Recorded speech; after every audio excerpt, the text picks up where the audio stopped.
રોગ આવ્યો હતો. હા એ વાત તો સાંભળી. Hello everyone, good morning. કેમ છો બધા? રામ રામ બધાને જય મુરલીધર. વેધરની વાત કરી, વરસાદ છે ને રાતનો જોરદાર ચાલુ થઈ ગયો છે. ગાજવીજ સાથે જોરદાર એન્ટ્રી કરી છે, કડાકા ભડાકા સાથે. અને પાછો અંધાર્યો જ છે, દેખાતું છે. બહુ એટલે બહુ વરસાદ પડ્યો છે. બાકી કેવો પડ્યો બતાવું તમને. અને આગળ જવું છે આપણે મહાન્ય બાપાએ ને કળા એનો ઇતિહાસ શું છે ને બધું તમને કહો.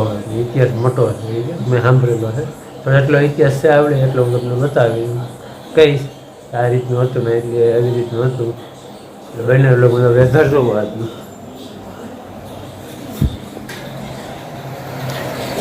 જોરદાર વરસાદ પડ્યો છે.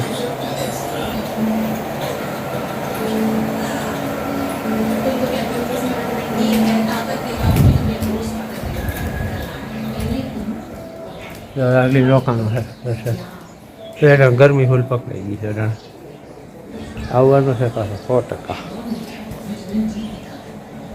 તુલસી ભગવાન પાછા થઈ ગયા. બહેનરીઓ લોકમાં આપણે જઈએ મહાણીય બાપાએ ધારવા.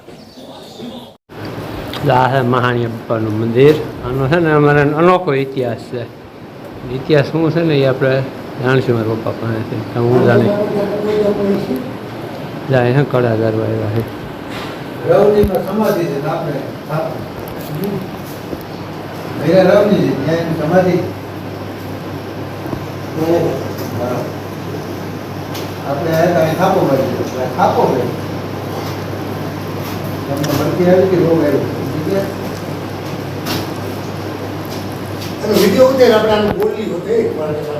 હાલો મિત્રો, હું છે ને આવ્યો છું મહાણી બાપાના કડા ધારવા.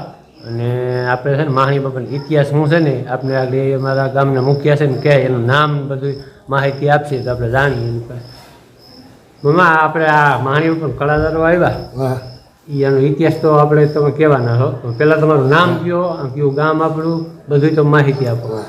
હવે મારું જન્મસ્થળ અહીં બાલોટ છે અને મારું નામ છે જસાભાઈ પરબતભાઈ મકવાણા અને ઉર્ફે જેપી સાહેબ તરીકે મારું નામ પ્રખ્યાત છે.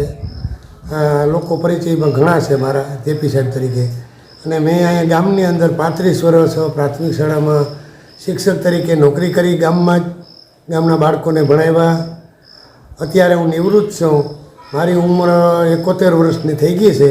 અને આ મારો ભાણેજ છે, કડા ધારવા આવ્યો એટલે મને પૂછ્યું કે આના વિશે તમે કંઈ જાણો? એટલે મેં કીધું ભાઈ હું નથી જાણતો, પણ મેં અમારા વડવા પાસેથી, અમારા બાપા છે એના દાદા પાસેથી આગળ પાછળની વાતું અમે મારા બાપુજી પાસેથી સાંભળેલી, એટલે એ ઇતિહાસ મેં જણાવ્યો.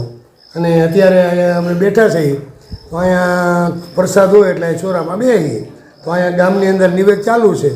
બૈરાઓ છે, છોકરાઓ છે, પુરુષો બધા કડા કરવા આવે. કડા એટલે ઘઉં, લોટ અને ગોળની કડા કહેવાય. એ મહાણીયા બાપાની કડા કરવાની હોય 8 મહિનામાં. એનો વાર હોય ને, એનો વાર હોય સોમવાર આ ગુરુવારે કરવાની હોય. એટલે અહીંયા બેઠા હોય અને જો આખો 2-3 કલાક બેહો ને તો તમારે સાંજે વારું કરવા પણ ન રહીએ. હા, એટલો પ્રસાદ અહીંયા ચાલો. આ પાસે માહિતમ એવું છે કે મહાણીયા બાપાની જે કડા હોય ને એ ઘરે નહીં લઈ જવા. અહીંયા દરવાજે સોરાની અંદર દરવાજે બાયણે નહીં કાઢવાની, આઈને પ્રસાદી ખાઈ જવાની. એટલે આનો ઇતિહાસ આ છે. અને હું પણ એની પાસે ભણેલો છું. અમે પેલા હું આ મામા થાય મારા, હું આની પાસે ભણેલો છું. હા, મારી પાસે 3 પેઢી સુધી ભણેલા છે ગામના દીકરા દીકરીઓ. અને જો આ તમે દીવા કર્યા છે અને જારી મંદિરે જો અટાણે કડા ધારવા ચાલુ જ છે અત્યારે નિવેદ. અને વરસાદી માહોલ એવો છે. અને વરસાદ હોય જ જઈએ આપણે કડા આવે ને, કડા આવેથી હોય વરસાદ 100% હોય જ. હાલો જોજો હવે ઇતિહાસ આપણે યુટ્યુબ ચેનલમાં મૂકવાનો છું. મારી ચેનલનું નામ છે રોહિત આહિર બ્લોગ. અને જણા જેવો ઇતિહાસ એને કીધો છે. તો ભાઈ અમારે છે ને મહાણીયા બાપાનો શું ઇતિહાસ છે, પહેલેથી અહીં કેવી રીતે અમે એવા કે મહાણી બાપાનું સ્થાનક નહીં હોય એમ કહે છે. આપણે રાણી શું છે ને મહાણી બાપાનો ઇતિહાસ.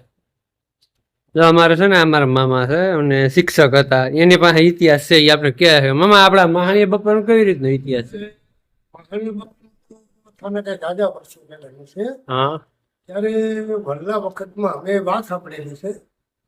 આ ગામની અંદર ફરકીનો રોગ આવ્યો હા એ વાત તો સાંભળી. મરકી એવું હતું, એકને દફનાવી આવે તો આ બે ત્યાગ કહેવાય. હા નાના બાળકો છે, મોટા માણસો છે, શમશાનની અંદર ચાલુ થઈ ગયા માણસો ઘરે આવે પાછા શમશાને જાય, આવી પ્રવૃત્તિ થાય. એમાં મહાનની અંદર એક સાધુ રહેતા હતા, ને એ સાધુના એ બેઠા હોય ને ઉપડક પગે, હા એટલે એના જે પગ હતા ને, પગ માથાથી એક વેત હતા, હા ઊંચા પગ હતા, બહુ પહાડી સાધુ હતા.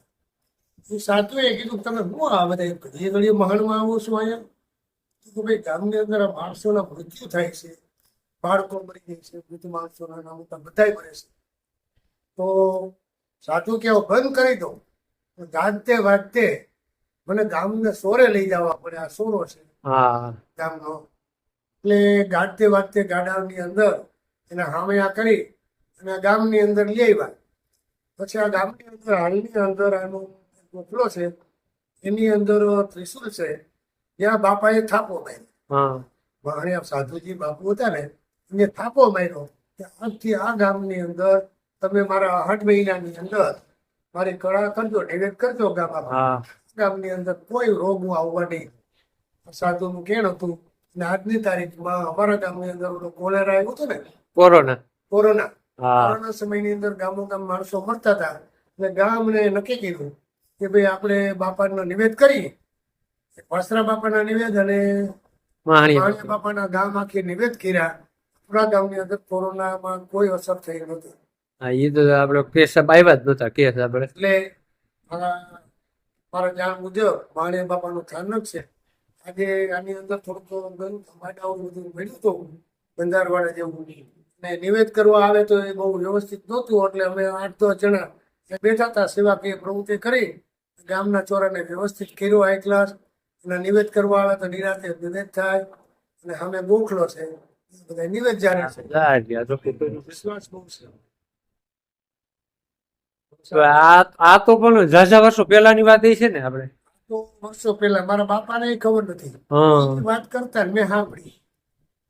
માણી બાપા મંદિર હજી લગન કે જઈશે નહીં આપણે અમુક ઠેકાણે ગામમાં. તો માણિયા બાપાનું મંદિર લગભગ નથી, અને એની સમાધિ થી ગુજરી ગયા હતા. સાધુ સોરે બેઠા હતા પછી હા બાયણે ઓટે, અને પછી એની સમાધિ ગુજરી ગયા. સમાધિ રવની દીધી છે, વાત સાંભળી. રવની માણિયા બાપાની સમાધિ છે. તો અમુક ગામમાં છે, આપણા ગામમાં જેટલા નિવેદ છે ને એટલા બીજા ગામમાં છે નહીં. એ તમારે જોઈ લો. આપણે જેટલા નિવેદન કરીને એટલા બીજા ગામમાં નથી. બીજા ગામમાં આપણા નિવેદન બધે. કોળવા બાપાનું કામ હા આવી રીતનું હતું. માહિતી આપી. ઈ કોળવા બાપાનું બહુ બધી. હા હજી એક ઇતિહાસ છે જો રાજા છે. એ બીજો ઇતિહાસ છે અમારા ગામનો કોળવા બાપાનો. આપણા નદી જાય ત્યાં. ગાડીમાં વંથલી તરફ જતો રસ્તો જૂનો, એ રસ્તાની અંદર બાલોદથી તળ ઉતરી અને નીચે જાય ગાડી આવે. ગાડીની અંદર એક ખાલી પથ્થર હતો, કોઈ કાંઈ બહુ નિશાન નહોતું, બહુ પથ્થર હતો. જમીનમાં અડધો દેખાય અડધો દટાય ગયો. ભાઈ એને ગામના બધા નિવેદન ગોળ આવે, માણિયા બાપાનો ગોળ માની હા ચામડીના કોઈ પણ મુગડા હોય, રોગ હોય, ચામડીનો રોગ મહાણિયા બાપ ભાઈ બાપા એ મટાડી દીધું. અમારા જે છોકરાને એવું થયું હતું, અમે ગોળવા બાપાનો ઘર જાયરો. મારા મોઢાની અંદર ચાંદી હતી. મને શંકા ગઈ કે કેન્સર હોય.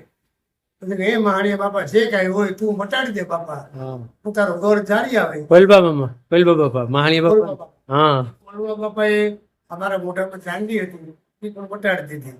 એટલે એનું પણ માધ્યમ છે. અને લગભગ 500 વર્ષ પહેલા બોમ્બે થી એક વીઆઈપી કુટુંબ હતું, એ ગોતતું વંથલી આવ્યું, વંથલી થી બાલોટ આવ્યા, ગામ ગોતી અને એ નિવેદ કરવા મહાણિયા બાપાનું ઘર ધારવા આવ્યા હતા. તમે ત્યાં કોકે કીધું છે તમે તમારા છોકરો, એને એક જ દીકરો હતો, અને આખું શરીર લોહીથી રસી થઈ ગઈ હતા શરીરમાં. એટલે દવાખાનામાં કોઈ ઈલાજ મળ્યો નહોતો. ને મુંબઈથી એ લોકોએ ગોળ માન્યો હતો કે વાત સાંભળી છે, ત્યાં કરી હોય મહારાષ્ટ્રના હતા, ને અધિકારી કોક હતા, અહીંયા કોળવા બાપાનું ઘર ધારવા આવ્યા હતા. એ મારા ખ્યાલ છે. ઘણા છે ભાઈ પરચા આપણા ગામમાં રાજા છે.